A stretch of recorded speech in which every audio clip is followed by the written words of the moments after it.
Heureusement que le Seigneur gère mon emploi du temps. Ça s'est fermé tout seul. Alors, qu'on me fait faire une pause.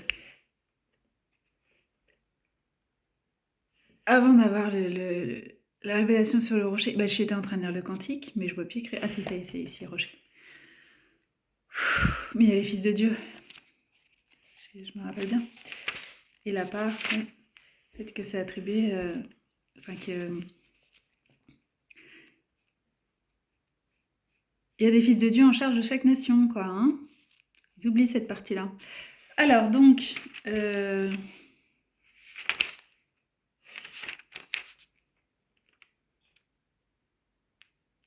Ouais, il y en a, parce que je vois écrit bénédiction de Moïse, du coup, il rebénit chaque tribu. Et en plus de ce que Israël avait fait, Jacob Israël, donc il y en a qui mettent qui répertorient toutes les bénédictions qui ont été posées sur chaque tribu, c'est hyper intéressant. Je n'avais pas du tout pensé à ça.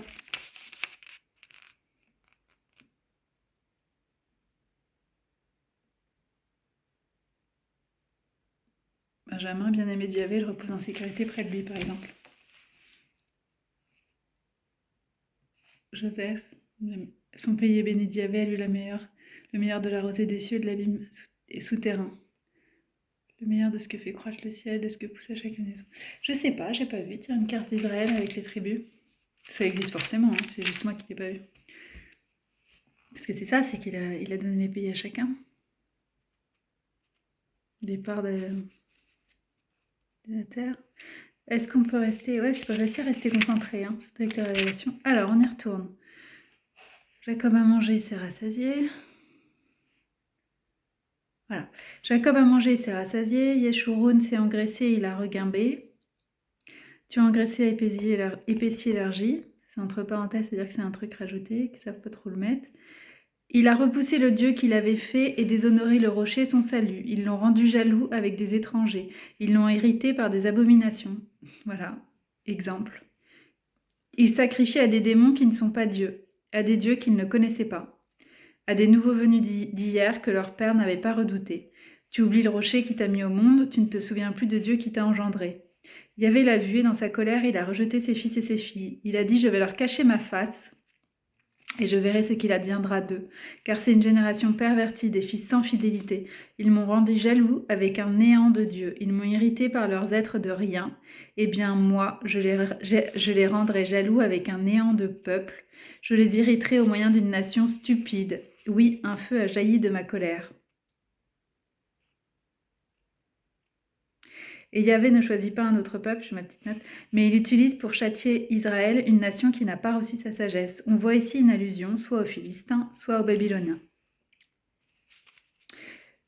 Oui, un feu a jailli de ma colère, il brûlera jusqu'aux profondeurs du Shéol, il dévorera la terre et ce qu'elle produit, il embrasera la base des montagnes, je lancerai sur eux les calamités, j'épuiserai contre eux mes flèches, ils seront affaiblis par la faim, dévorés par la peste et par un amer fléau. J'enverrai contre eux la dent des bêtes, avec le venin des reptiles. Au dehors, l'épée emportera les fils. Au dedans, régnera l'épouvante. Périront ensemble, jeune homme et jeune fille, enfants à la mamelle et vieillards chenus. J'ai dit, je les réduirai bien en poussière, j'abolirai leurs souvenirs parmi les hommes. Si je ne craignais l'arrogance de l'ennemi, que leur adversaire ne s'y trompe pas, qu'ils ne disent pas, notre main l'emporte et Yahvé n'y est pour rien. Car c'est une nation aux vues courtes, privée de discernement. S'ils étaient sages, certes, ils aboutiraient, ils sauraient discerner leur avenir, car donc un seul homme en met-il 1000 en fuite? Comment donc un seul homme en met-il 1000 en fuite? Et comment deux en poursuivent-ils 10 000, sinon parce que leur rocher les a vendus et que Yahvé les a livrés? Mais leur rocher n'est pas comme notre rocher, ce n'est pas à nos ennemis d'intercéder pour nous, car leur vigne vient de la vigne de Sodome et de plantation de Gomorre. Leurs raisins sont raisins vénéneux, leurs grappes sont amères, leur vin est un venin de serpent, un violent poison de vipère. Mais lui, n'est-il pas à l'abri près de moi, scellé dans mes trésors? À moi la vengeance et la rétribution, pour le temps où leur pied trébuchera. Car il est proche le jour de leur ruine, leur destin se précipite. Car Yahvé va faire droit à son peuple, il va prendre en pitié ses serviteurs. Car il va voir que leur vigueur s'épuise, qu'ils ne restent plus ni libres ni serfs. Alors il dira, Où sont leurs dieux, rochers où ils cherchaient refuge, ceux qui mangeaient la graisse de leurs sacrifices, buvaient le vin de leurs libations? Qu'il se lève et vous secourt, qu'il soit au-dessus de vous, votre abri. Voyez maintenant que moi je le suis, et que nul autre avec moi n'est Dieu. C'est moi qui fais mourir et qui fais vivre. Quand j'ai frappé, c'est moi qui guéris, et personne ne délivre de ma main. Oui, je lève ma main vers le ciel et je dis, aussi vrai que je vis pour toujours, quand j'aurai aiguisé mon épée fulgurante, ma main saisira le droit. Je rendrai l'appareil à mes adversaires, je paierai de retour ceux qui me haïssent. J'enivrerai de sang mes flèches, et mon épée se repètrera de chair, sang des blessés et des captifs, tête échevelée de l'ennemi. Cieux, exultez avec lui, et que les fils de Dieu l'adorent. Nation, exultez avec son peuple, et que tous les envoyés de Dieu affirment sa force. Car il vengera le sang de ses serviteurs, il rendra l'appareil à ses adversaires, il paiera de retour ceux qui le haïssent, et purifiera la terre de son peuple. Moïse vint avec Josué, fils de Nun, et prononça aux oreilles du peuple toutes les paroles de ce cantique. Il y a toujours le retour vers Israël, tout le temps. Pas rester en colère. Chaque fois qu'il prononce quelque chose contre eux, il dit tout le temps, mais je reviendrai. Il laisse même pas planer le doute. Et il laisse toujours un reste.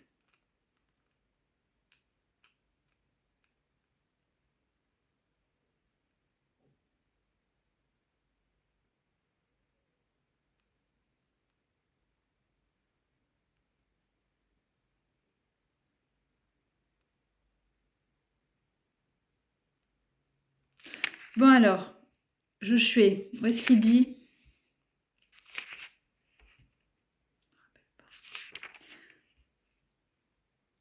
J'ai vérifié, pas si longtemps en plus, je cherchais le passage. C'est pas aussi puissant en français. C'est pas As for me and my house we will serve the Lord. Il y a une chanson aussi. Je sais plus si c'est d'Aaron Schust ou de Joshua Aaron. Ils ont une super chanson. Il y a de grandes chances qu'ils les chantent ensemble. C'est pour ça que je dis. Alors, la demi-tribu de Manassé. J'arrête pas de tomber sur Manassé là. Mes yeux se posent sur. Si j'étais en train de scanner. J'ai pas lu ça. Il me semble pas. Si, Rahab.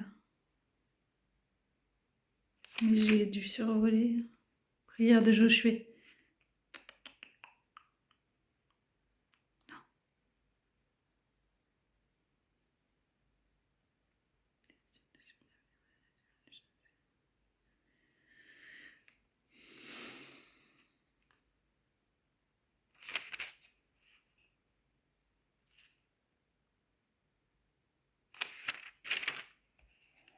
Chose par rapport au coupable. Découverte et châtiment du coupable. Que je lise ça. Et réponse de Yahvé. Prière de Josué. C'est pas celle que je pensais, mais c'est pas grave. L'anathème.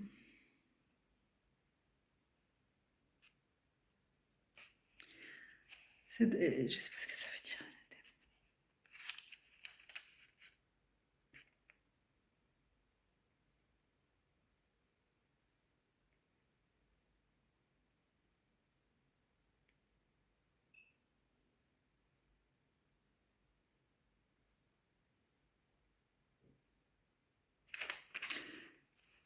Jéricho vouait l'anathème. Si j'ai lu ça. La prise de Jéricho. Il faut que je lise. Puis le tour de la ville. Le second jour, une fois entra dans le camp, c'est ainsi qu'on le fit pendant 6 jours. Le 7e jour, s'étant levé dès l'aurore, ils firent le tour de la ville. Selon le même rite 7 fois, c'est seulement ce jour-là qu'on fit 7 fois le tour de la ville. 6 fois un tour, 7e jour, 7 fois. La 7e fois, les prêtres sonnèrent de la trompe et Josué dit au peuple, « Poussez les cris de guerre, car Yahvé vous a livré la ville. » La ville sera vouée par anathème à Yahvé avec tout ce... J'ai dit les cris de guerre, c'est le cri de guerre. La ville sera vouée par anathème à Yahvé avec tout ce qui s'y trouve. Seule Rahab, la prostituée, la vie sauve, parce que elle a aidé les Israélites, ça doit être écrit plus haut du coup, ainsi que tous ceux qui sont avec elle dans la maison, parce qu'elle a caché les émissaires que nous avions envoyés. Si je finissais de lire, j'aurais... Mais vous preniez bien garde à l'anathème, de peur que, poussé par la convoitise, vous ne preniez quelque chose de ce qui est anathème, car ce serait rendre anathème le camp d'Israël et lui porter malheur. Note. L'anathème, en hébreu érem, comporte le renoncement à tout le butin et son attribution à Dieu. Les hommes et les animaux sont mis à mort, les objets précieux sont donnés au sanctuaire. C'est un acte religieux, une règle de la guerre sainte qui suit un ordre divin, ou un vœu pour s'assurer la victoire. Tout manquement devient un sacrifice, un sacrilège, qui est sévèrement puni. La règle absolue souffre cependant des adoucissements. Cette notion, donc il y a plein de citations de Josué et d'Hétéronome, des versets qui correspondent, et de Samuel. Je crois que ça avait changé, que c'était fermé. Cette notion primitive de la maîtrise absolue de Dieu sera corrigée par celle de sa paternité miséricordieuse. Et surtout dans le Nouveau Testament. Bon. Alors,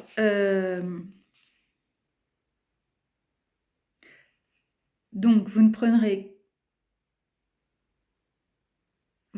bien garde à l'anathème, de peur que, poussé par la convoitise, vous ne preniez quelque chose de ce qui est anathème, car ce serait rendre anathème le camp d'Israël et lui porter malheur.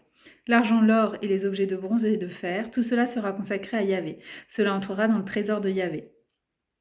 Le peuple poussa le cri de guerre et l'on sonna de la trompe, donc du chauffard, en hébreu. Quand il entendit le son de la trompe, le peuple poussa un grand cri de guerre et le rempart s'écroula sur place. Aussitôt le peuple monta vers la ville, chacun devant soi, et ils s'emparèrent de la ville. Ils vouèrent à l'anathème tout ce qui se trouvait dans la ville, hommes et femmes, jeunes et vieux, jusqu'aux taureaux, aux moutons et aux ânes, les passant en fil de l'épée.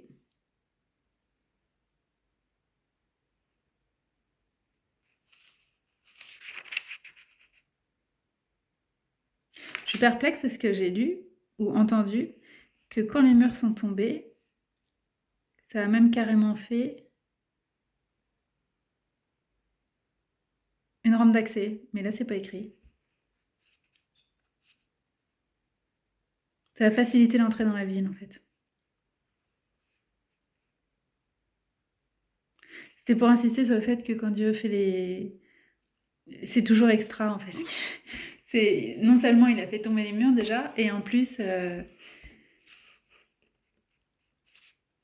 c'est retourné dans le sens, quoi. C'était fait pour empêcher d'entrer dans la ville. Enfin, c'était ça ce qui m'avait fait écouter, ce qui était dit, mais c'est pas dans cette version. C'était fait pour, c'est peut-être dans la version amplifiée. Je sais pas d'où ils sortent leur texte amplifié, hein, mais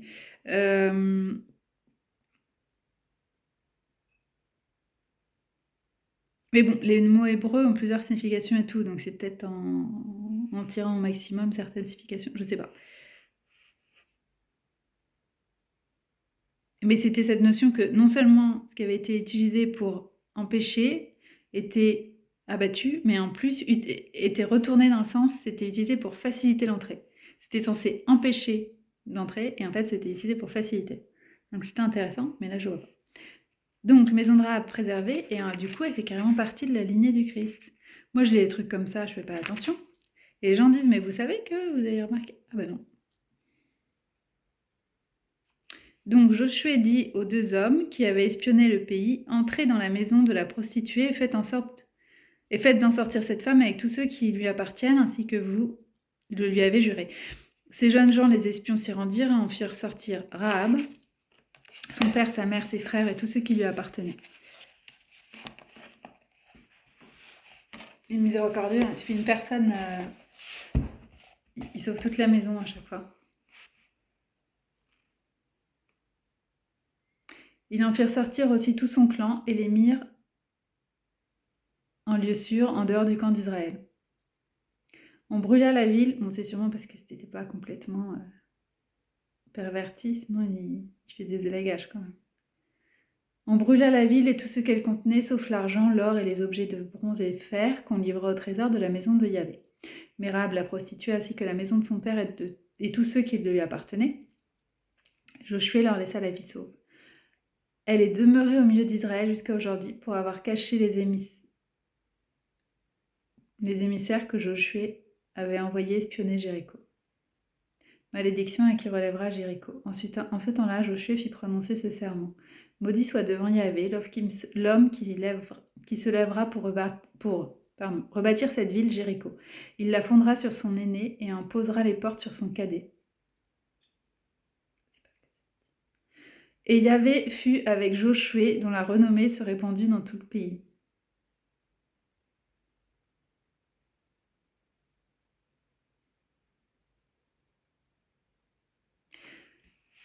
C'est pas une expression, mais ça veut dire quelque chose, fonder une vie sur son aîné. C'est une signification, c'est riche, hein. Souvent, si je passe... Ouh là là, j'arrive plus à parler. C'est que je suis comme ça, je suis en train de lire un truc, ça m'interpelle, et puis un petit peu plus tard, quelques jours après, comme de par hasard, je suis posée sur une vidéo qui en parle. Ça m'éclaire parce que, voilà. Mais c'est en demandant, quoi. Et donc là, on y est, violation de l'anathème. En s'interrogeant, en disant, tiens, je sais pas ce que ça veut dire. Alors, la colère de Yahvé s'enflamma contre les Israélites. Voilà, parce que Akan, fils de Carmi, fils de Zabdi, fils de Zéra, de la tribu de Juda, pris de ce qui était anathème, et la colère de Yahvé s'enflamma contre les Israélites. Alors j'ai une petite note qui dit que l'épisode d'Akan Akan, fils de Carmi, était originairement indépendant de la prise de Jéricho et de la prise de Haï. Akan est un Judéen, parce qu'en fait c'est mis entre Jéricho et après il y a échec devant Haï, sanction du sortilège, et Haï. Donc il y a un truc qui est inséré. Donc Akan est un Judéen et la plaine d'Accord est normalement en Juda, au sud-ouest de Jéricho. C'est une tradition particulière, probablement d'origine benjaminite, car elle est hostile à Juda. Donc ça veut dire que dans d'autres versions, on voit pas ce texte, quoi. En gros. Hein.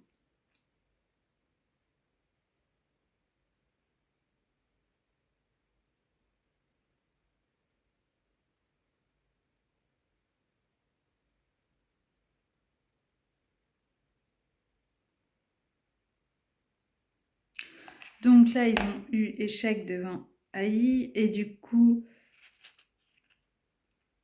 Joshua se jette, déchire ses vêtements, tombe face contre terre devant l'arche de Yahvé jusqu'au soir. Les anciens d'Israël aussi répandirent de la poussière sur leur tête, ceux qui s'humilient devant Dieu. Et excuse-moi Seigneur, que dirais-je maintenant qu'Israël est tourné le dos devant ses ennemis? Il avait dit à Josué, relève-toi, pourquoi restes-tu face contre terre? Israël a péché, pardon. Il a volé l'alliance que je lui avais imposée. Il a violé l'alliance que je lui avais imposée. Oui, on a pris de ce qui était anathème, et même on l'a dérobé, et même on l'a dissimulé, et même on l'a mis dans ses bagages. Eh bien, les Israélites ne pourront pas tenir devant leurs ennemis. Ils tourneront le dos devant leurs ennemis parce qu'ils sont devenus anathèmes. Si vous ne faites pas disparaître du milieu de vous l'objet de l'anathème, je ne serai plus avec vous. Lève-toi, sanctifie le peuple, et tu diras, sanctifiez-vous pour demain, car ainsi parle Yahvé, le Dieu d'Israël. L'anathème est au milieu de toi, Israël. Tu ne pourras pas tenir devant tes ennemis jusqu'à ce que vous ayez écarté l'anathème du milieu de vous. Vous vous représenterez donc demain matin par tribu, et la tribu que Yahvé aura désignée par le sort se représentera par clan, et le clan que Yahvé aura désigné par le sort se présentera par famille, et la famille que Yahvé aura désignée par le sort se présentera homme par homme. Enfin, celui qui sera désigné par le sort en ce qui concerne l'anathème sera livré au feu, lui et tout ce qui lui appartient, pour avoir transgressé l'alliance avec Yahvé et avoir commis une infamie en Israël.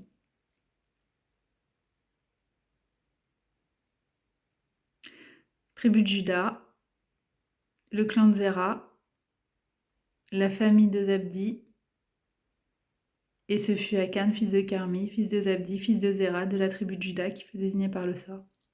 Joshua dit alors à Akan, mon fils, rends gloire à Yahvé, Dieu d'Israël, et fais-lui hommage. Déclare-moi ce que tu as fait, ne me cache rien. Akan répondit à Josué, en vérité, c'est moi qui ai péché contre Yahvé, Dieu d'Israël, et voilà ce que j'ai fait. J'ai vu dans le butin un beau manteau de Shinéar, région de Haute-Mésopotamie, aujourd'hui Djebel Sinjar, mais dans la Bible, ce terme désigne ordinairement la Babylonie. C'est également le sens ici, Babylone étant réputée pour son luxe. Je viens de parler de Monaco. J'ai vu dans le butin un beau manteau de chinéar et 200 cycles d'argent, ainsi qu'un lingot d'or pesant 50 cycles. Je les ai convoités, je les ai pris. Ils sont cachés dans la terre au milieu de ma tente, l'argent par-dessous. Josué envoya des messagers qui coururent vers la tente, et en effet, le manteau était caché dans la tente et l'argent par-dessous. Ils prirent le tout du milieu de la tente, l'apportèrent à Josué et à tous les Israélites, et le déposèrent devant Yahvé. Alors Josué prit Akan, fils de Zéra, et le fit monter à la vallée d'Accor, avec l'argent, le manteau et le lingot d'or, avec ses filles, son taureau, son âne, son petit bétail, sa tente et tout ce qui lui appartenait. Tout Israël l'accompagnait. Josué dit, « Pourquoi nous as-tu porté malheur? Que Yahvé en ce jour t'apporte le malheur. » Et tout Israël le lapida, on le livra au feu, et on leur jeta des pierres. Ils élevèrent sur lui un grand monceau de pierres, qui existe encore aujourd'hui. Yahvé revint alors de son ardente colère. C'est pour cela qu'on a donné à ce lieu le nom de vallée d'Accor, jusqu'à aujourd'hui. Le nom est expliqué ici par Akar, apporter le malheur, la vallée d'Accor et la plaine qui s'étend au-dessus de la falaise de Qumran. Donc là, forcément, je pense au manuscrit. Elle appartenait à Juda, mais était à la limite de Benjamin. Ce nom géographique a influencé la lecture du nom d'Akan, Akar, dans le grec de ce chapitre et dans l'hébreu. 2-1, chapitre 2, 3, 7. Je sais pas ce que ça veut dire. CH. C'est un livre, mais je connais pas assez. Chronique. Sur de d'avoir lu les chroniques. Alors, je suis toujours en train de chercher As for Me and My House.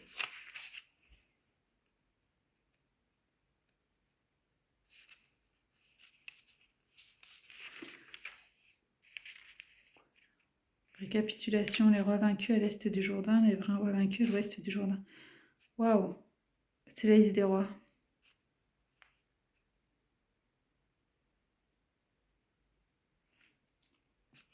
Voici les rois du pays que Josué et les Israélites bâtirent en deçà du Jourdain à l'Occident, depuis Balgad dans la vallée du Liban jusqu'au mont Pelé qui s'élève vers Zéhir, et dont Josué distribua l'héritage aux tribus d'Israël, suivant leur répartition dans la montagne et le bas pays, dans la Araba et sur les pentes, au désert et au Negev, sur les Hittites, les Amorites, les Cananéens, les Périzites, les Hivites et les Jébuséens.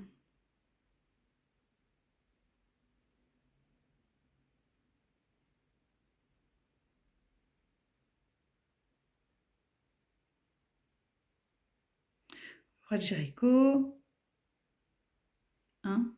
Je sais pas, il y a écrit 1 à côté. 31, nombre de tous ces rois, 31. Ah. C'est joli comment c'est écrit. Jéricho, Haï près de Bethléem, Jérusalem, Hébron, Yarmouk, Lachish, Eglon, Gézer, Débir, Guéder, Horma, Arad, Limna, Adumlam, Makeda, Bethel, Tapua, Éper, Afek, Asaron, Mérom, Assor, Shimron, Méron.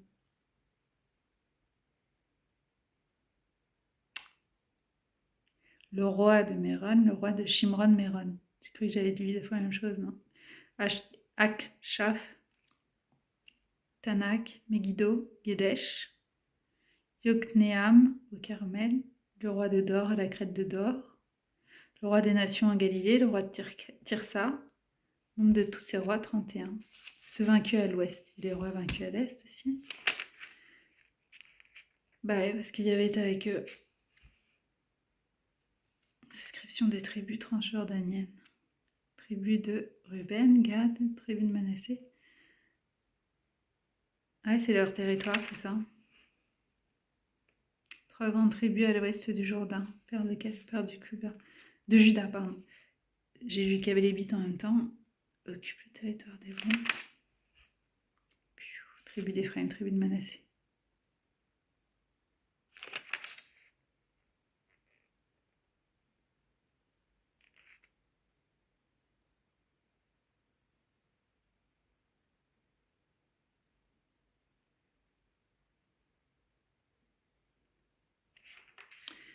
Je suis en train de lire que tous les Cananéens qui habitent la terre de la plaine ont des chars de fer. Du coup, je suis en train de me dire, alors c'est à quelle époque ça?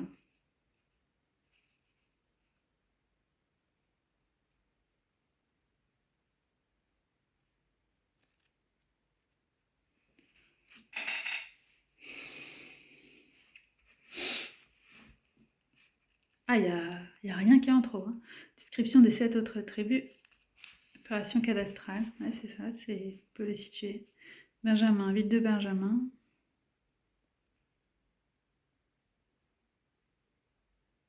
Benjamin, c'était Jérusalem alors.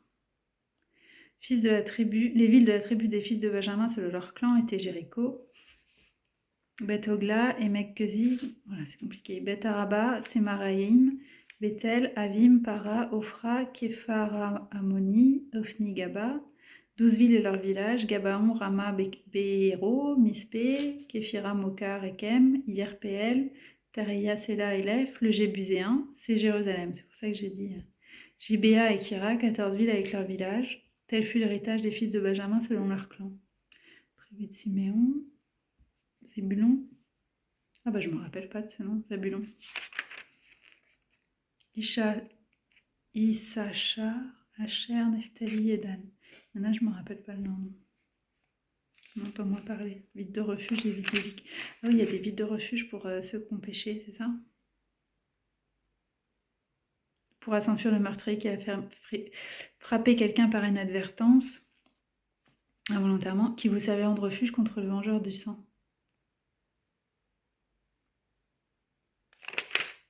Plein de règles. Pour rester droit. Fin de la carrière de Josué. Alors, est-ce que je vais trouver où c'est écrit?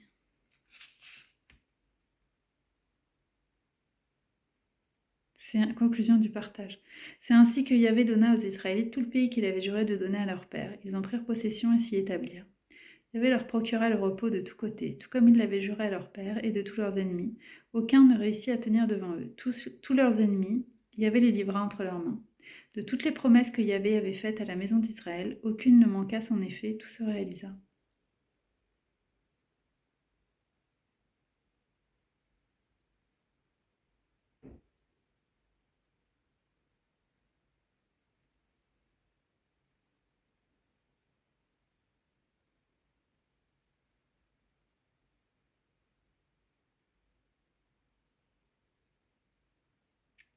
Prenez bien soin de mettre en pratique le commandement que Yahvé, le commandement de la loi de Moïse, de la loi que Moïse, serviteur de Yahvé, vous a prescrit, d'aimer Dieu votre Dieu, d'aimer Yahvé votre Dieu, de suivre toutes ses voies, d'observer ses commandements, de vous attacher à lui et de le servir de tout votre cœur et de toute votre âme.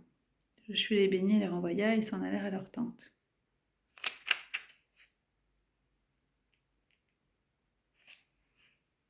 Dernier discours, c'est ça.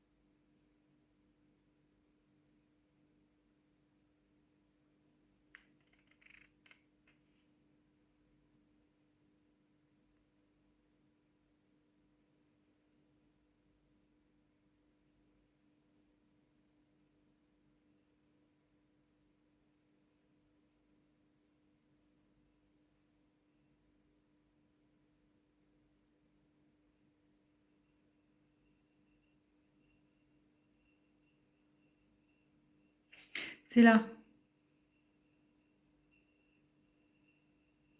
Quant à moi et ma famille, nous servirons Yahvé.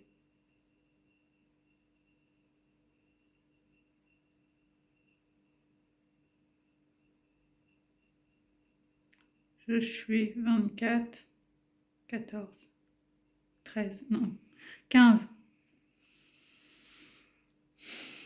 Maintenant, craignez Yahvé et servez-le dans la perfection et la fidélité. Éloignez les dieux que servirent vos pères au-delà du fleuve et en Égypte et servez Yahvé. S'il ne vous paraît pas bon de servir Yahvé, choisissez aujourd'hui qui vous voulez servir. Soit les dieux que servaient vos pères au-delà du fleuve, soit les dieux des Amorites dont vous habitez maintenant le pays. Quant à moi et ma famille, nous servirons Yahvé. As for me and my house, we will serve you, Lord. Le peuple répondit, loin de nous d'abandonner Yahvé pour servir d'autres dieux. Yahvé notre Dieu est celui qui nous a fait monter, nous et nos pères, du pays d'Égypte, de la maison de servitude qui devant nos yeux a opéré ces grands signes et nous a gardés tout le long du chemin que nous avons parcouru et parmi tous les peuples auprès desquels nous avons passé. Et Yahvé a chassé devant nous tous les peuples ainsi que les Amorites qui habitaient le pays. Nous aussi nous servirons Yahvé, car c'est lui notre Dieu. Alors Josué dit au peuple, vous ne pouvez pas servir Yahvé, car il est un Dieu saint, il est un Dieu jaloux qui ne tolérera pas vos transgressions ni vos péchés. Si vous abandonnez Yahvé pour servir les dieux de l'étranger, il se tournera contre vous pour vous faire du mal. Il vous anéantira après vous avoir fait du bien. Le peuple répondit à Josué, non, c'est Yahvé que nous servirons. Alors Josué dit au peuple, vous êtes témoins contre vous-même que vous avez fait choix de Yahvé pour le servir. Ils répondirent, nous sommes témoins. Alors écartez les dieux de l'étranger qui sont au milieu de vous, et inclinez votre cœur vers Yahvé, Dieu d'Israël. Le peuple dit à Josué, c'est Yahvé notre Dieu que nous servirons, c'est à sa voix que nous obéirons. Ce jour-là, Josué conclut une alliance pour le peuple, il lui fixa un statut et un droit à Sichem. Josué écrit ces paroles dans le livre de la loi de Dieu. Il prit ensuite une grosse pierre et la dressa, là, au pied du chêne, qui est dans le sanctuaire de Yahvé. Josué dit alors à tout le peuple, « Voici, cette pierre sera un témoin contre nous, parce qu'elle a entendu toutes les paroles que Yahvé nous a adressées. Elle sera un témoin contre vous, pour vous empêcher de renier votre Dieu. » Puis Josué renvoya le peuple, chacun dans son héritage. Après ces événements, Josué, fils de Nun, serviteur de Yahvé, mourut, âgé de 110 ans. De plus en plus court. On l'ensevelit dans le domaine qu'il avait reçu. Moïse était 100 ans. Puis des paquets de 40. 40 ans en Égypte, 40 ans dans le désert, 40 ans à conduire les Hébreux. Israël servit Yahvé pendant toute la vie de Josué et toute la vie des anciens qui survécurent à Josué et qui avaient connu toute l'œuvre de Yahvé, toute l'œuvre que Yahvé avait accomplie en faveur d'Israël. Et après, ça s'est perdu.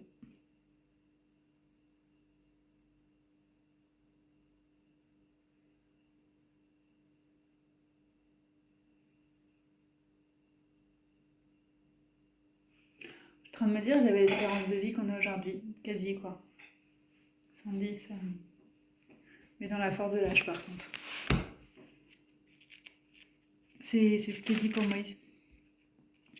Il était très bien conservé, et puis à un moment, c'est juste que Dieu lui dit, c'est bon, t'as fait ce que tu avais à faire, tu vas venir près de moi.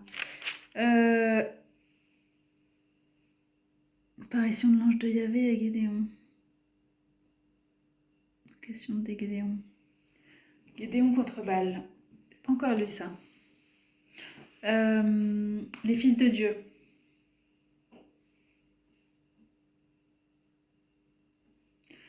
Donc, les gens disent, il y en avait 200 dans le livre d'Enoch, ceux qui s'intéressent à tout ça, ils disent, est-ce que c'est pas étonnant de constater, moi j'avais pas vu, qu'à l'heure actuelle on a, alors je sais pas, j'ai pas le chiffre exact, j'avais lu dans un commentaire, 180 pays, voilà, sur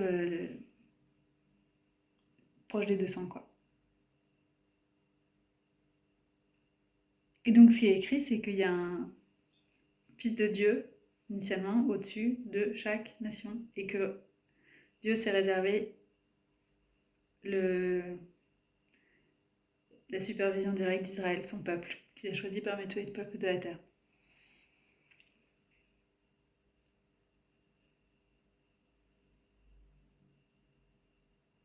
Pour le gérer en direct. Donc il y en a d'autres. Ça veut pas dire que c'est des dieux. C'est-à-dire que Dieu leur a donné des fonctions qui sont en dessous de Yahvé. Zéro question. Mais voilà.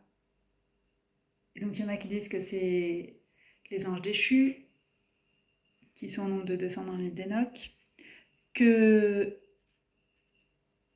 on les retrouve dans Daniel 10. C'est Daniel 10 ou 8. J'ai tellement lu Daniel. Ce passage-là, quand... Alors moi je dis que c'est Gabriel, mais je ne sais plus si c'est écrit. Parce qu'à un moment, on sait que Daniel parle à l'ange Gabriel, mais à un autre moment, il dit pas, l'ange n'est pas nommé. Donc j'ai associé que c'était le même, mais en fait, c'est pas écrit clairement. Donc je sais pas si à ce moment-là, c'est pas fondamental pour la suite de la compréhension. Mais ce messager lui dit qu'il était bloqué. C'est au moment du jeûne de Daniel Fast, là, qu'annonçait le jeûne de Daniel, que les gens font. Euh,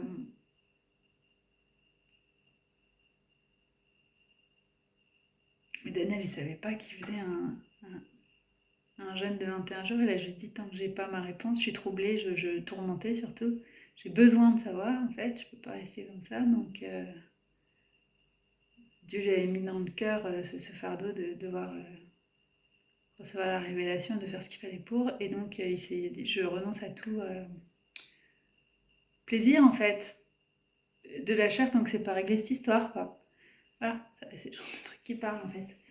C'est pas pour obtenir quelque... Enfin, c'est une révélation spirituelle, mais c'est pas pareil. Quand même des choses, on est passé un peu à côté. Hein.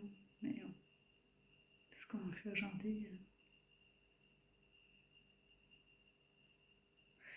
Et donc le messager lui dit, Dieu m'a envoyé dès le premier jour où tu t'es humilié devant lui et que tu as demandé à recevoir la réponse. Mais j'ai été bloquée par le prince de Perse. Et donc ils disent que c'est un de ceux qui chapotent en fait. Et là ça raccroche avec le démon aussi. Je savais pas du tout qu'il allait me faire paraître ça. Mais bah si, c'est hyper intéressant. Et le livre d'Enoch ne fait plus partie de la Bible aujourd'hui, mais il reste des références. Pendant que je disais tout à l'heure, on était en train de me rappeler, donc il me semble, hein, je ne sais pas si ça doit être des révisions, que c'est dans le livre de Jude. Alors c'est quoi? C'est l'épître de Jude, ça s'appelle? Qui est tout court, donc je ne sais pas si je vais le trouver, parce que je ne sais pas ce qu'il est. Je vais prendre un petit... Il y a une phrase qui fait référence apparemment au contenu du livre d'Enoch. Donc les gens disent que les apôtres connaissaient ça, c'est des juifs, donc ils connaissent très bien les textes, ça il n'y a pas de question, mais ça veut dire qu'à cette époque c'était considéré comme digne d'être au moins lu, quoi. Jude 2021, 13.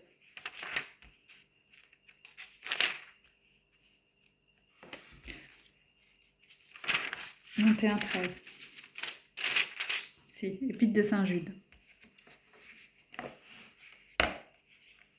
sais pas si je vais trouver la phrase. Hein. Non, je suis en train de faire un mélange, parce que ça c'est la partie, mais bon, c'est pas pour rien, c'est sur la mort de Moïse. Mais il y a aussi quelque chose dedans, non? C'est ça? Bon, de toute façon, c'est pas bien long, donc on va lire en entier. Parce que là, il y a la partie où l'archange Michael... Ah, c'est ça, non, ça c'est en train de me revenir. Voilà, d'accord. Ce passage-là est raconté apparemment dans le livre d'Enoch. Moi, je ne l'ai pas vu. C'est dans le livre d'Enoch? C'est un autre, le jubilé? Peut-être qu'il y a une petite note. Aidez-moi. Non. K, la petite note. Donc, j'ai pas regardé la bonne.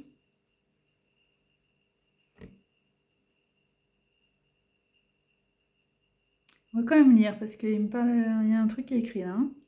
Testament des 12 patriarches mentionne ensemble le péché des anges et celui de Sodome.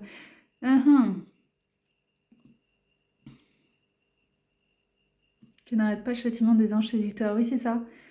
Ça fait penser à livre d'Enoch. Ok, donc ça c'est le I. Et le K, c'est la note sur Archange Michel. Jude paraît défendre, non, qu'est-ce qui est écrit? Dépendre ici de l'apocryphe, Assomption de Moïse. Donc c'est les textes qui ne sont pas inclus dans la Bible. Comme je disais, je ne connais pas les noms théologiques, mais en lisant, je comprends. Assomption de Moïse. Donc ça doit être celui qui s'appelle le Testament de Moïse. Ah non, ça doit s'écrire comme... Je crois qu'il y en a un qui s'appelle le Testament de Salomon. Je crois que c'était le Testament de Moïse, mais ça doit être l'Ascension alors. Donc là, il écrit Assomption de Moïse, où Michel entre en contestation avec le diable qui, après la mort de Moïse, réclamait son cadavre. Alors ça, il y a beaucoup de vidéos là-dessus. Je sais pas pourquoi ça... C'est un sujet qui passionne, de pourquoi est-ce que le diable et l'archange Michel, j'étais en train de demander est-ce qu'on peut dire oui, parce que c'est écrit là, voilà. Donc ça c'est pareil, ils disent, il y a un endroit dans la Bible où c'est écrit, que c'est un archange, c'est dans le Saint Jude, les autres ils sont pas appelés archanges, ça veut pas dire que ça n'en est pas, hein, mais c'est comme ça, enfin c'est dans les débats, voilà. Dans la partie Daniel dont je parlais, il a écrit prince, un des princes de la milice céleste, et aussi le prince d'Israël. Pour le... Bon, du coup je dis l'archange Michel parce que dans Daniel c'est pas écrit archange Michel, mais là c'est écrit, donc voilà. Alors que l'ange Gabriel, c'est écrit ange Gabriel. Raphaël, c'est écrit ange Raphaël. Et encore, c'est si tu comprends, enfin si tu acceptes le livre de Tobit que moi j'ai dans ma Bible, donc je savais pas qu'il y en avait qui ne l'avaient pas. Je l'aime bien, moi, ce livre en plus. Mais il fait le lire un dimanche. Et donc là, c'est aussi écrit que c'est un des 7 qui se tient en présence de Dieu, Raphaël. Donc du coup, je sais pas, il y a des infos. Donc les gens voient tout ça, ils notent, ils disent bon, donc il y a écrit qu'il y en a 7, on ne sait pas les autres. Et dans Enoch, il parle de 4 archanges qui sont... Je vérifie parce que j'ai vu différents... Mais si, c'est Michel, Gabriel, Uriel, Raphaël. Il y a Raquel aussi, mais est-ce que c'est dit que c'est un archange? Je suis pas sûre. En tout cas, dès le début, et c'est les 4 qui voient justement le jugement, enfin ce que font les... Là, ils disent anges séducteurs, c'est pas mal comme dire, qui ont abusé de leur pouvoir en fait sur les hommes et qui demandent à Dieu qu'est-ce que tu veux qu'on fasse en fait. On entend les cris. La terre crie en fait. D'horreur et te demande de la justice quoi. Manger ce qui a été fait en son sein. Alors, on y va. On va lire l'épître de Saint Jude. Jude, serviteur de Jésus-Christ, frère de Jacques, aux appelés, aimé de Dieu, aimé de Dieu le Père et gardé pour Jésus-Christ. À vous, miséricorde et paix et charité en abondance. Très cher, j'avais un désir de vous écrire au sujet de notre salut commun, et j'ai été contraint de le faire, afin de vous exhorter à combattre pour la foi transmise aux saints, une fois pour toutes. Car il s'est glissé parmi vous certains hommes qui depuis longtemps ont été marqués d'avance pour cette sentence. Ces impies travestissent en débauche la grâce de notre Dieu et renient notre seul Maître et Seigneur, Jésus-Christ. Les faux docteurs, le châtiment qui les menace. Je veux vous rappeler, à vous qui connaissez tout cela une fois pour toutes, que le Seigneur, après avoir sauvé le peuple de la terre d'Égypte, a fait périr ensuite les incrédules. Quant aux anges, qui n'ont pas conservé leur primauté mais ont quitté leur propre demeure, c'est pour le jugement du grand jour qu'il les a gardés dans des lieux éternels au fond des ténèbres. Ça, c'est dans le livre d'Enoch. C'est le jugement des watchers, des gardiens qui devaient veiller, des veilleurs qui devaient veiller, donc ce seraient les fils de Dieu, qui devaient veiller sur les peuples de la terre. Ainsi, Sodome, Gomorrhe et les villes voisines, qui se sont prostituées de la même manière et ont couru après une chair différente, sont-elles proposées en exemple, subissant la peine d'un feu éternel. Leur blasphème. Pourtant ceux-là aussi, en délire, souillent la chair, méprisent la seigneurie, blasphèment les gloires. Pourtant, l'archange Michel, lorsqu'il plaidait contre le diable et discutait au sujet du corps de Moïse, n'osa pas porter contre lui un jugement outrageant, mais dit « Que le Seigneur te réprime ». En anglais, « The Lord rebuke you ». Et il y a toute une discussion sur le fait que l'archange Michael, qui est un plein de puissance donnée par Dieu, bien sûr, c'est pas du tout partir dans l'idolâtrie, mais c'est ce qu'ils disent, un de ses plus grands combattants, lui-même ne dit pas directement à Satan, ne met pas de jugement sur Satan, il dit que Dieu te rebute, te réprime.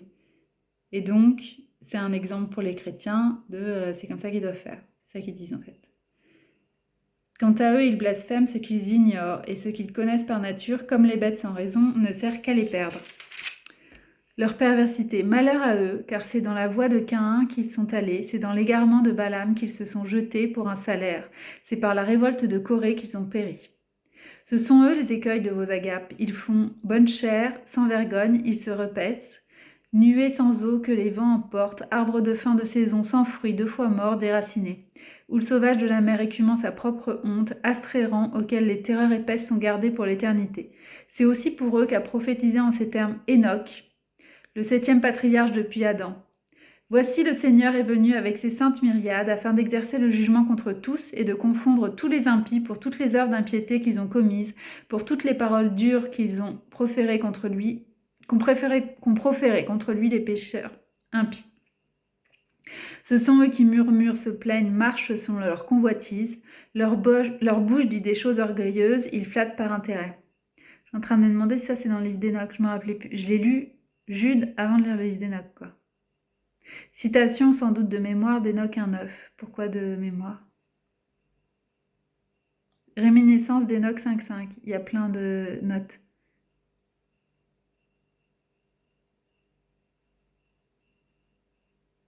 Dans les apocryphes juifs, les anges sont fréquemment symbolisés par des étoiles. CF, le livre d'Enoch. Enoch 18. 15, 21, 5. Ah, il le cite carrément. cette sentence ne se trouve nulle part textuellement, mais elle est équivalente.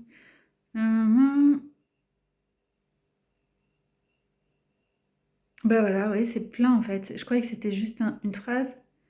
Non, non, c'est plein de références. Donc ça, c'est dans le Nouveau Testament, juste avant l'Apocalypse. On va finir le truc parce que je suis en train de penser à quelque chose là. Je vais finir de le lire et après je vais dire ce que... Enoch, le 7e patriarche depuis Adam. Donc c'est pareil, le 7, c'est pas pour rien.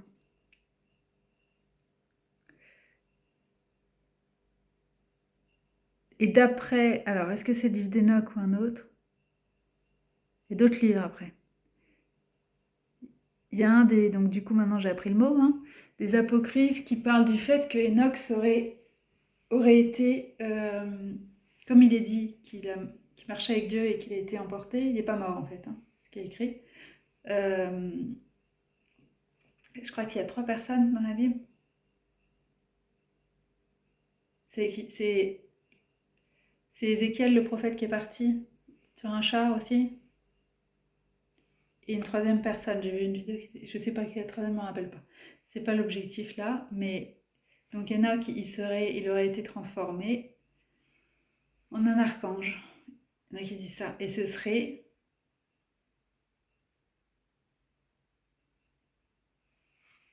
Métatron, c'est ça que j'ai lu. Je sais pas du tout si là c'est vrai, hein, parce que là on raccroche avec le New Age. Ça veut pas dire que le Métatron du New Age est le même que le vrai Enoch de la Bible, parce qu'ils utilisent, c'est comme l'archange Michael, Raphaël, Gabriel, le New Age, la représentation est complètement fausse, donc voilà. Ça peut être exactement la même chose pour Métatron. Le Métatron du New Age, je sais que je voulais pas m'en approcher, donc... alors que le livre d'Enoch est super intéressant. Enfin, c'est pas du tout la même énergie. Donc c'est sûrement un truc d'imposteur et ce serait complètement logique qu'il ait utilisé ce nom parce que Satan, si tu veux bien l'énerver, lui mettre un homme plus haut que lui et le transformer en archange alors que lui a perdu son statut, c'est du lourd de chez lourd, quoi. Donc en réaction, il le salit. Ça, ce serait tout à fait possible. Et carrément le mettre en tête d'un machin complètement faux. Je pense au cube Métatron, quoi. Qui est très joli en soi d'ailleurs. Hein. Mais tous les machins qu'il y a autour, voilà. C'est horrible d'utiliser des noms, des saillières comme ça. Comme on a vu là, le rocher. C'est tellement beau comme image. Seigneur qui est notre rocher et... Tellement c'est éloigné, enfin, c'est tellement l'opposé que j'ai même pas pensé principauté de Monaco, mais là en lisant, bah oui, j'ai entendu les infos là, de TF1, le rocher, donc il m'a envoyé le... pour que je vois quoi. Donc je suis en train de me dire que la référence au livre d'Enoch qu'ils ont voulu enlever mais qui est restée en fait, c'est dans le Nouveau Testament. Voilà, t'es obligé de voir que c'est là. Et puis c'est en long, en large, en travers. C'est vrai qu'après c'est fini. L'exhortation, le reste est intéressant, mais ça parle pas de la même chose. C'est juste avant l'Apocalypse. Il est en train de me montrer qu'il est en train de redonner...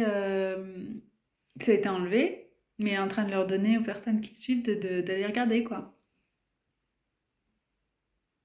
Parce que tu lis, c'est quoi les fils de Dieu en fait? Comme dit Miana, j'adore Genesis 6. Bah, direct, je l'ai vu. De qui on parle en fait? Voilà.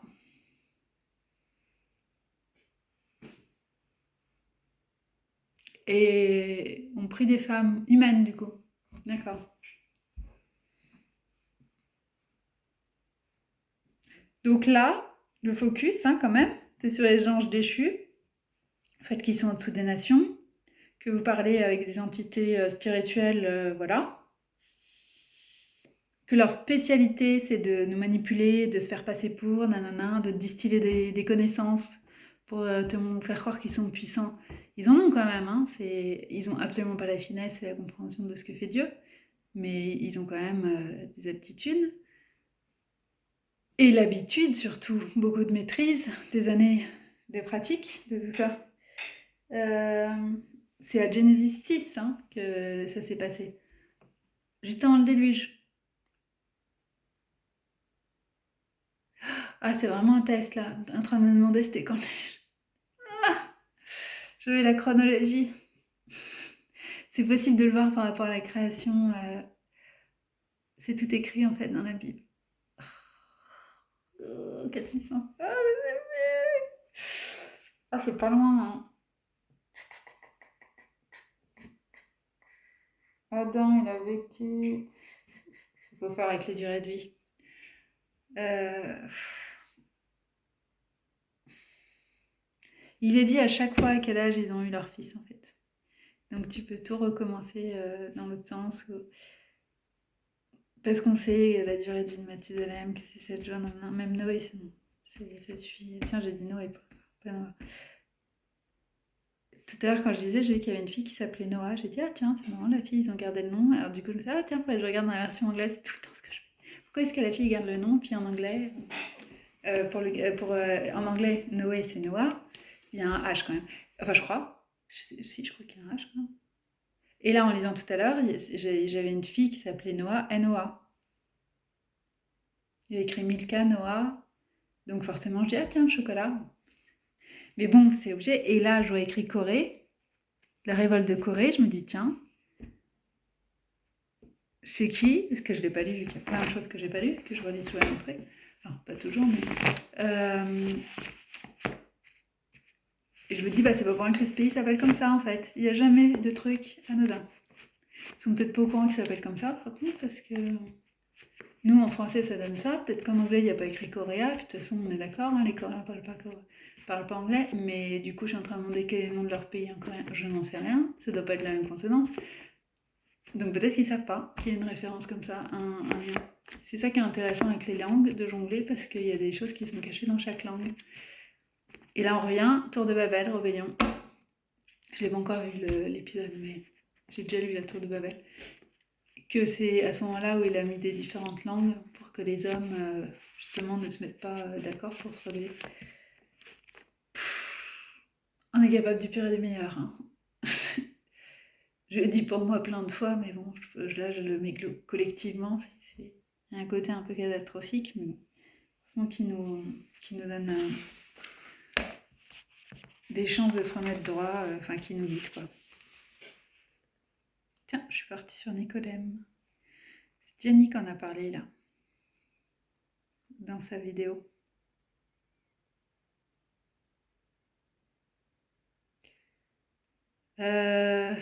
Non, c'est la vidéo que m'a fait regarder qui était de l'année dernière. Ah là là là là là là. C'est tout le temps comme ça. Alors, du coup, je vais regarder le titre parce que déjà, quand j'ai vu, généralement, il peut regarder une vieille vidéo de Diany quand il va en sortir une pour me faire tilter, de me brancher sur elle et ça apparaît comme ça dans ma playlist.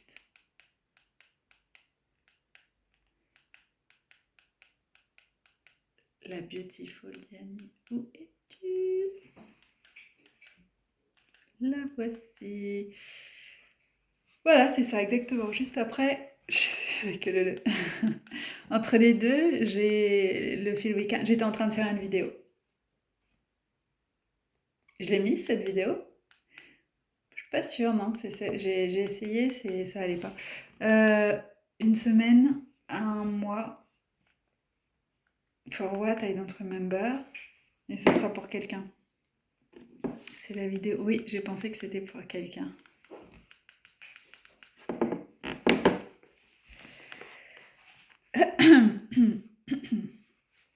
Je suis en train de me rappeler que j'ai demandé ça en cadeau d'anniversaire, j'ai pas encore vu mon cadeau. C'est vrai, c'est vrai, c'est vrai. Si, voilà. J'ai pas besoin de le voir, mais que ça se fasse, ça m'irait très bien. J'ai pas besoin d'être au courant. Mais je sentirai la joie du Seigneur. Ça me va très bien. Alors, donc, ce que je disais, c'est que c'est juste avant l'Apocalypse. L'Apocalypse, c'est les événements qui amènent la fin et surtout, ce qui nous intéresse le plus, le retour du Seigneur. Et donc,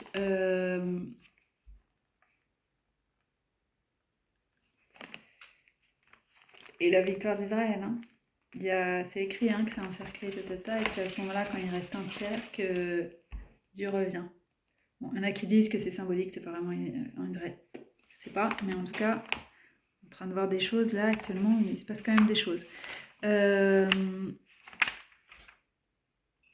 Et il me fait regarder les soldats, il y en a qui ont son esprit, c'est la joie, le courage, sois fort et courageux de Josué.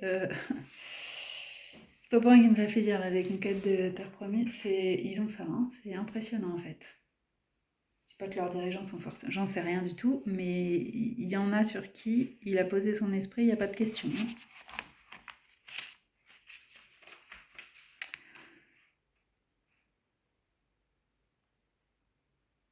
Se garder du monde, se garder des antichrists. Ah, je me rappelle pas de ça. Ah, c'est l'épître de Saint Jean. Bah, c'est pour ça que je me rappelle pas.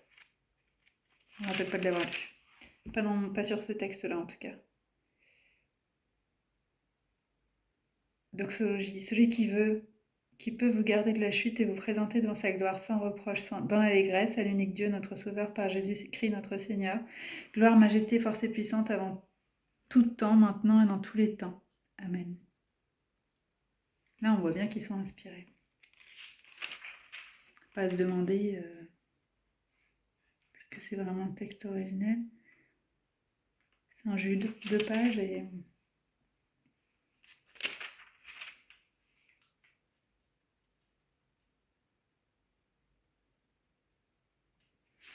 Je nais le jour de la Saint-Jude. Alors donc, oui, comme s'il y avait un retour du livre d'Enoch, de la connaissance du livre d'Enoch qu'ils ont essayé d'enlever, bah forcément, hein, si on parle de ton jugement et tout, t'as pas spécialement envie que ce soit étalé au grand jour. Moi, je trouve ça logique hein, qu'il l'ait enlevé. Et pourquoi est-ce que l'archange Michael ne cherche pas à se prendre pour Dieu, tout ça, qui dit que Dieu te rebuque, machin, c'est qu'il a vu le jugement en fait. Des anges, tout le monde a été choqué. Hein. Il y en a qui aussi de l'ampleur, penser qu'il pourrait demander pardon en fait. Dans le livre d'Enoch, il est écrit qu'ils n'osaient même pas lever les yeux vers le ciel pour s'adresser directement au Seigneur et que c'était à Enoch d'intercéder pour eux. Et que de toute façon, la réponse c'était non. Tellement c'était grave ce qu'ils avaient fait. C'est pas juste un acte sexuel, il y a des conséquences spirituelles. Il y a quelque chose de très très... Pour que le jugement soit aussi fort, c'est qu'il y a quelque chose de très très profond qu'on mesure pas. Mais tout le monde a été glacé en fait, c'est ça qui est écrit. Et l'archange Michael, il a tout vu. C'est ce qui est écrit en tout cas dans les d'Enoch. Donc, et il a été envoyé avec Gabriel, Raphaël, Uriel pour leur appliquer leur jugement. Donc, et détruire les Néphilim. Donc, bah, t'as pas envie d'être de l'autre côté, quoi. Donc, forcément, ça force l'humilité. Et c'est pour ça que c'est quand même intéressant à garder comme livre. Hein. Mais ça donne des choses trop... Ça va trop loin, en fait, dans le surnaturel. Ça explique certaines choses concernant l'ordre des cieux et tout, et apparemment, ils veulent pas qu'on le sache. De toute façon, c'est pas vraiment compréhensible sans le Saint-Esprit. Hein, donc, Mais on comprend qu'il y a un ordre, que le soleil se lève sur la commande de Dieu ou des personnes qu'il a. Enfin, je dis personnes parce que je sais pas si c'est des anges ou. Le terme personne n'est peut-être pas bien adapté, mais ceux à qui il a donné la responsabilité d'eux, à chaque saison, ça change. On voit bien que le soleil d'été n'est pas le même que le soleil d'hiver, la chaleur des rayons, que tout est programmé, qu'il y a une raison. Euh, c'est ce qui fait aussi que les arbres, enfin les cultures et tout ça ont des cycles. Enfin, tout est hyper lune, soleil, ta. Ce qui était ordonné.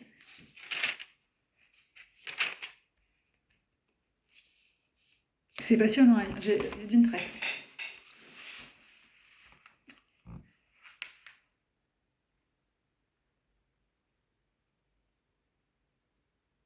Je vérifie si j'ai tout couvert ce qu'il m'avait dit. Ouais, donc en fait, il y a la révélation du livre d'Enoch. Et en fait, vous les connaissez déjà. Surprise! Voilà, on enlève leur masque. Euh, J'arrive pas à comprendre. Même si tu sais que t'es condamné, même si tu sais qu'il n'y a aucune possibilité, pourquoi est-ce que tu insistes en fait?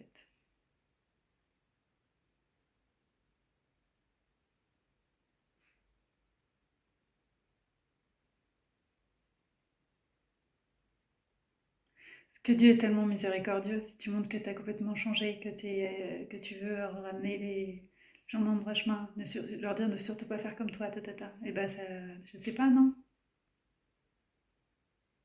Pourquoi persévérer dans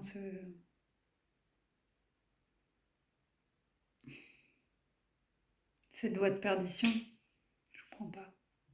Peut-être qu'ils n'ont pas la possibilité. Peut-être comme quand il met les esprits réprobateurs sur les hommes, peut-être qu'ils ont ça, un truc incapable de se remettre en question et de voir ce qu'ils ont fait peut-être.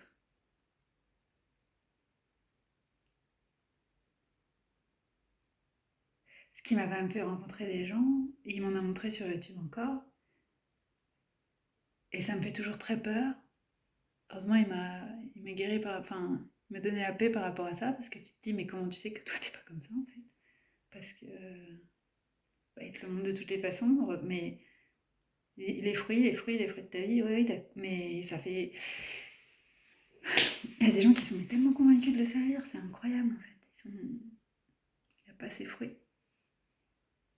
Il n'y a pas son cœur pour les autres et pour lui. Enfin, comme disait là, l'Ecclésiaste, il y a un problème, on ne parle pas de Dieu. La grande joie d'un homme, c'est de pouvoir connaître Dieu, de la vie d'un homme, qu'est-ce que tu veux de mieux en fait? Et d'une femme, je dis homme avec un H. Qu'est-ce que tu veux? Oh, c'est pas grave, à la fin on meurt tous. Bah, mais non. Comme dit Wickham, si vous me tuez, ben moi j'irai avec lui. Je vais au paradis avec lui, donc merci quoi. Il attend que ça, il dit ce sera. J'ai tellement hâte du moment où je pourrai te voir en face et marcher à côté de mon sauveur. Et il n'y a pas besoin de se demander si ses paroles sont sincères, on les porte sur lui. C'est tellement de joie à chanter pour le Seigneur.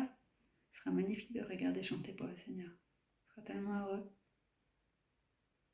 Et en direct, quoi, en le voyant.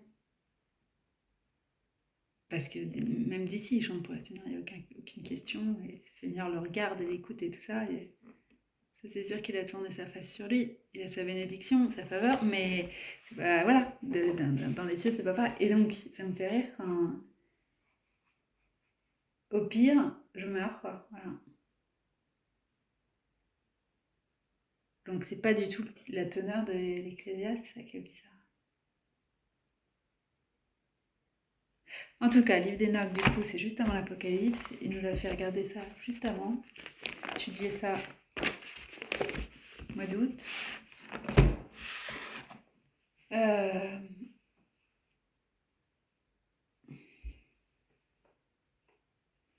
Podcast As for Me and Mayo sur les exemples de gens mariés selon la volonté de Dieu, avec la famille et tout, comment gérer les enfants, ta. Halloween, là il va leur mettre Noël. Ah, il m'a fait L'année dernière, c'était pas net. Cette année, j'ai vraiment, vraiment pas envie. Cette fois-là, j'ai même pas envie de faire semblant, en leur donnant des bonbons où il y a ta bénédiction dessus et tout. Là, j'ai même pas envie de faire. C'est non, non. Puis de toute façon, j'étais occupée, donc je me suis même pas rendu compte. Euh,